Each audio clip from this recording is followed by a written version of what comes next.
Okay, so in this one I want to go to step 17 for this retirement report, which is the chapter 4 capstone. And we're going to insert a footer on each page except for the first one.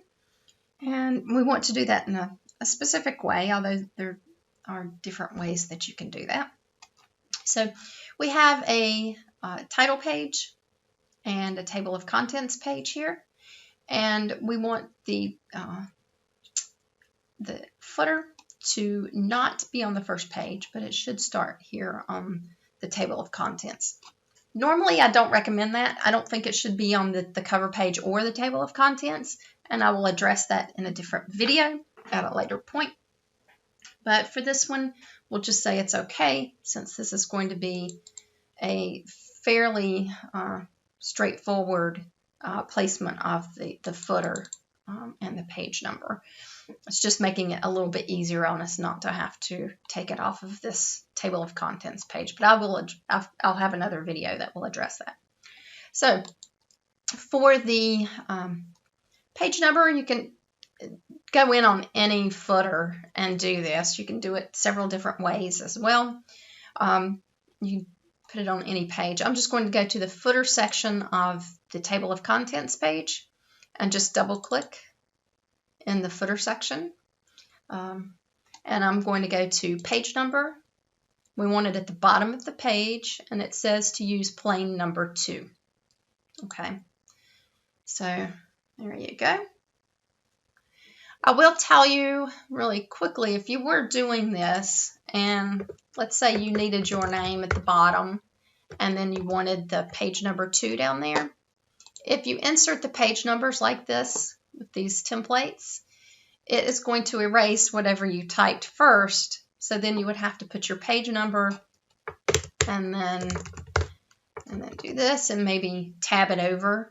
So you would have to do that in a different way. So just be aware of that. Using these page numbers will delete whatever you might already have down here. In our case, it's no big deal. We don't have any other text there. So it starts with page number 1, which is great. There's not a page number here. And this is because if you look, when you're in the header or footer sections and you have those open, it will tell you the section numbers. So here it says this is a first page footer, first page header, and it's section 1.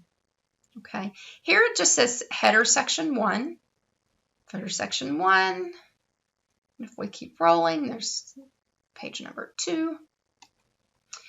And then that's weird. It goes back to page number 1. Now it thinks it's header or footer section 3.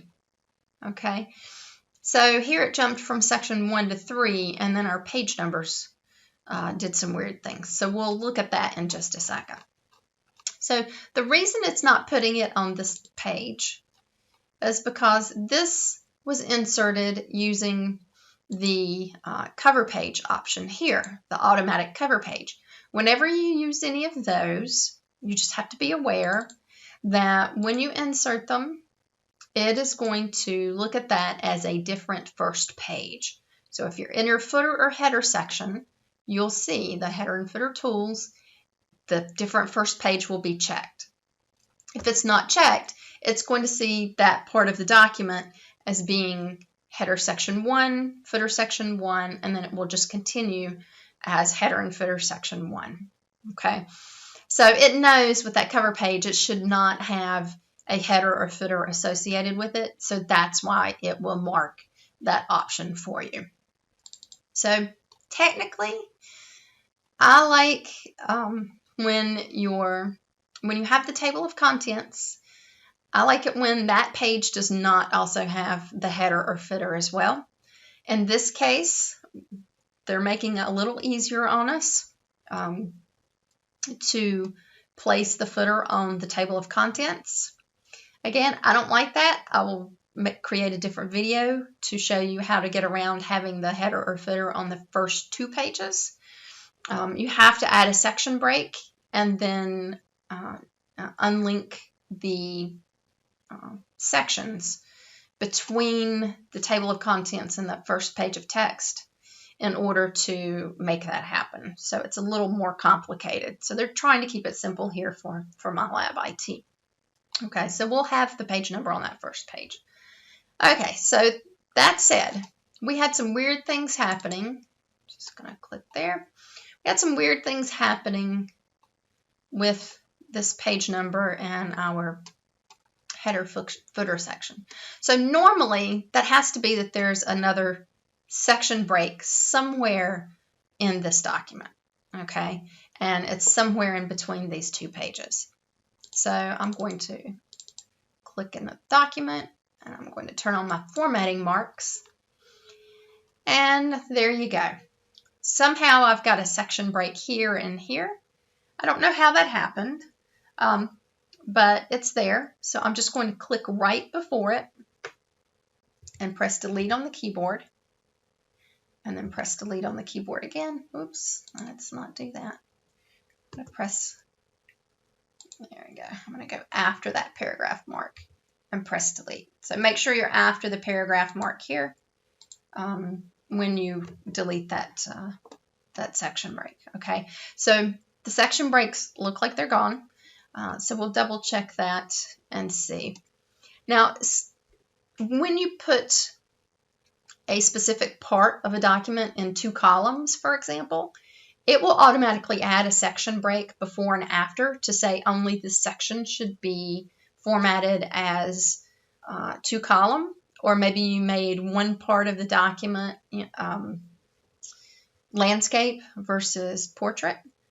Then only that section will be in landscape. So that will have section breaks as well. So in this case, I'm not sure how we got those in there, but let's see if we fixed it. I'm just going to double click here.